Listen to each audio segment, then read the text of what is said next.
Good morning, student. Today we are going to start chapter 9 Economic Activities and Social Justice यानी आर्थिक गतिविधियां और सामाजिक न्याय। Laws on Economic Activities आर्थिक गतिविधियों पर कानून। Laws related to workers मजदूरों से संबंधित कानून। गरीब देश में श्रमिकों की तबाही एवं बेरोजगारी सबसे बड़ी समस्या है, इसलिए कम वेतन पर वह काम करने को तैयार हो जाते हैं। वे कानून के बारे में भी नहीं जानते हैं और वे डरते भी हैं कि अगर वह काम नहीं करेंगे तो उनके स्थान पर काम करने के लिए और भी बहुत से लोग हैं। आगे हम देखेंगे कि श्रमिकों को बचाने के लिए कौन कौन से कानून बनाए गए हैं।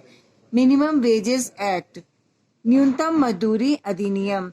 न्यूनतम मजदूरी अधिनियम 1948 में पारित किया गया था। इसमें मजदूरों की न्यूनतम दैनिक मजदूरी तय की गई थी। हालांकि यह कुछ गतिविधियों पर ही लागू होती थी, उदाहरण के लिए औद्योगिक तथा निर्माण के क्षेत्र में।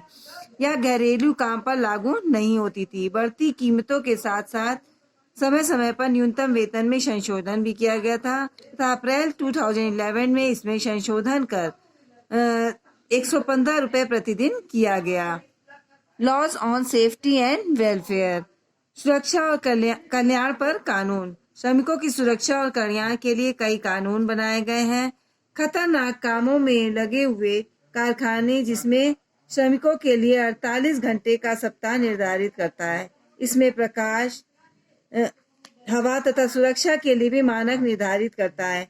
इस तरह डाक वर्कर्स यानी सुरक्षा, स्वास्थ्य और कल्याण अधिनियम 1986 और खान अधिनियम 1952 बंदरगाहों, खानों में श्रमिकों के काम करने की स्थिति से निपटता है। फाइट फॉर राइट्स, अधिकारों के लिए लड़ना। ट्रेड यूनियन अधिनियम सबसे बेहतर काम तथा लड़ने के लिए श्रमिकों को यूनियन बनाने का मौलिक अधिकार देता है। उसके अनुसार ऐसी यूनियन बनाना जो औद्योगिक विवाद अधिनियम और केंद्र में तथा राज्य द्वारा श्रम न्यायालय और औद्योगिक न्यायाधिकारियों की स्थापना का तथा श्रम अदालतें संबंधी व्यक्तियों से निपटती है। औद्योगिक ट्राइब्यूनल ऐसी अदालत है जो सामूहिक विवादों से निपटती है, जैसे मजदूरी और काम के घंटे। Laws related to women and children, महिलाओं और बच्चों से संबंधित कानून। प्रोहिबिशन ऑफ चाइल्ड लेबर, बाल श्रम का निषेध। बाल श्रम निषेध और विनिमय अधिनियम 1986 में पारित हुआ। इसमें 14 साल से कम उम्र के बच्चों को किसी भी खतरनाक काम में लगाना अवैध माना जाता था। 2006 और फिर 2008 में इसमें संशोधन किया गया। 18 साल से कम उम्र के बच्चों को किसी भी काम के लिए नियोजित किया गया। घरेलू काम के लिए भी दंडनीय बनाया गया। प्रोटेक्शन ऑफ वुमेन राइट्स, महिलाओं के अधिकारों का संरक्षण। संविधान के अनुच्छेद 39D के अनुसार पुरुषों और महिलाओं दोनों के लिए समान कार्य का समान वेतन देना निश्चित करना राज्य की जिम्मेदारी था। समान पारिश्रमिक अधिनियम 1976 के अनुसार एक ही काम या समान प्रकृति के काम के लिए पुरुष तथा महिला श्रमिकों को समान पारिश्रमिक देना नियोक्ता का कर्तव्य था। महिलाएं 6.5 महीना मातृत्व अवकाश की हकदार थी। यह सरकारी और अब गैर सरकारी क्षेत्रों में भी विस्तारित हो रहा है। लॉज रिलेटेड टू कंज्यूमर्स, उपभोक्ता संबंधी कानून। अपने टेलीविजन तथा समाचार पत्रों में उपभोक्ताओं के अधिकारों और उपलब्ध उपचारों पर विज्ञापन देखे होंगे। लोग सामान खरीदते हैं जैसे मशीनरी, बिजली के सामान, भोजन, दवाएं। इनमें कुछ मानक के अनुसार बने होते हैं। यदि आप खरीदे हुए सामान से संतुष्ट नहीं होते हैं तो उपभोक्ता अदालत या उपभोक्ता संरक्षण अधिनियम 1986 के तहत शिकायत दर्ज करा सकते हैं। यह कानून उपभोक्ताओं के अधिकारों को निर्धारित करती है। जिला स्तर, राज्य स्तर तथा राष्ट्रीय स्तर पर उपभोक्ता अदालतें हैं। लॉज ऑन इंडस्ट्रियल लिबर्टी, औद्योगिक दायित्व पर कानून। ऐसे कई कानून हैं जो उद्योगों को स्वास्थ्य एवं सुरक्षा के लिए जिम्मेदार मानते हैं। केवल श्रमिक ही नहीं बल्कि आम जनता को भी महसूस किया जाता है। इसे तहत उद्योगों से अपेक्षा की जाती है कि वह दुर्घटनाओं को रोकने के लिए उचित कदम उठाएं तथा आसपास की हवा, पानी तथा मिट्टी को दूषित न करें।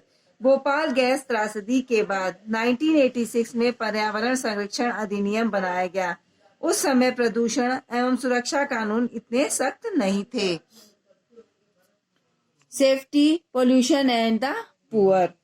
सुरक्षा, प्रदूषण और गरीब। सुरक्षा और प्रदूषण के उपायों में पैसे खर्च होते थे, इसलिए उद्योग ऐसे उपायों से बचने के लिए तरीके खोजते थे। उदाहरण के लिए कार्बाइड प्लांट।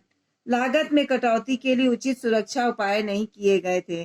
कई छोटी छोटी दुर्घटनाएं भी हुई थी, लेकिन किसी ने इसकी परवाह नहीं की, क्योंकि हादसों पर असर केवल गरीब मजदूरों पर पड़ा और केंद्र फैक्ट्री रोजगार देकर नुकसान से ज्यादा अच्छा काम कर रही थी। बहुत बड़े पैमाने पर विकसित देशों ने, भारत, बांग्लादेश, पाकिस्तान जैसे विकासशील देशों ने खतरनाक उद्योग स्थापित हुए, क्योंकि यहाँ सुरक्षा प्रदूषण कानून कम सख्त है तथा बेरोजगारों की समस्या तथा नौकरी की तलाश में कम लागत पर खतरनाक परिस्थितियों में भी मजदूर काम करते हैं। जब एक जहाज बहुत समय तक उपयोग में नहीं आता है, तब उसे तोड़ दिया जाता है और नया जहाज बनाने में बहुत सारे जहरीले पदार्थ पर्यावरण में छोड़ देता है। भोपाल आपदा के बाद कानून सख्त हो गए तथा स्वच्छ पर्यावरण के अधिकारों के बारे में जागरूकता बढ़ी। अदालतों ने उद्योगों के बंद करने तथा आबादी वाले स्थानों से दूर जाने की सलाह दी तथा प्रदूषण के शिकार लोगों को मुआवजा देने की भी व्यवस्था की। हालांकि इससे संतुलन गरीबों के खिलाफ झुका। धातु तथा प्लास्टिक के कामों को बंद कर दिया गया तथा शहर के बाहरी इलाकों में तथा फैक्ट्री को शहर के बाहरी इलाकों में स्थानांतरित कर दिया गया, जिससे गरीब अपनी नौकरी खो बैठे। शहर के साफ सुथरा बनाने के लिए मलिन बस्तियों को तोड़ा जा रहा है तथा गरीब अपने घर तथा आजीविका के लिए इधर उधर भटक रहे हैं। Now chapter is over. Thank you class.